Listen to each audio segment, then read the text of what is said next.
បរិយមេកុងលែននឹងរៀបចំកម្មវិធីពិព័រណ៍កុមារនិងគ្រួសារមេកុងលែន Kids and Family Fun Fair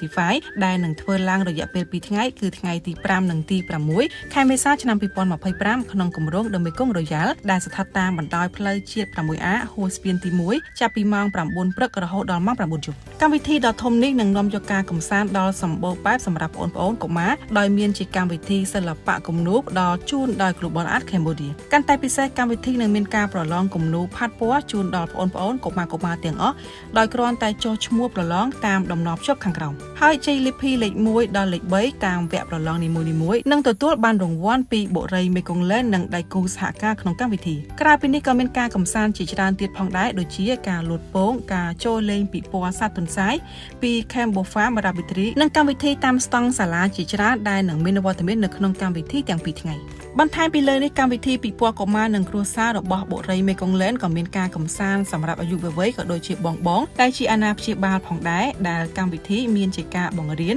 រៀបចំបាច់ផ្កាដោយឥតគិតថ្លៃពីហាងផ្កា SH For All ពិព័រណ៍សុខភាពដែលនឹងមានវាលគ្មិនជាវិជ្ជបណ្ឌិតមកពីមន្ទីរពហុព្យាបាលនិងសម្ភពមេមួនឹងនាំយកប្រធានបទសំខាន់ៗនៃសុខភាពរបស់កុមារបុរសនិងស្ត្រីការបើកសាកល្បងនៅគ្រប់ model របស់រថយន្តជ័យធัวនិងទទួលបានគូប៉ុងសម្រាប់ដូរយកភេសជ្ជៈពី Brown Coffee ការលេងអុក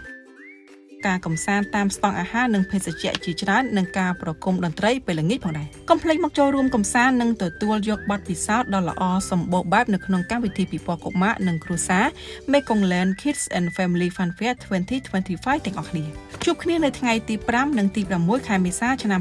2025ក្នុងគម្រោង The Mekong Royal ចាប់ពីម៉ោង 9 ព្រឹករហូតដល់ម៉ោង 9 យប់បុរីមេកុងលែនផ្ដើមជីវិតរីករាយនិងជោគជ័យនៅទីនេះ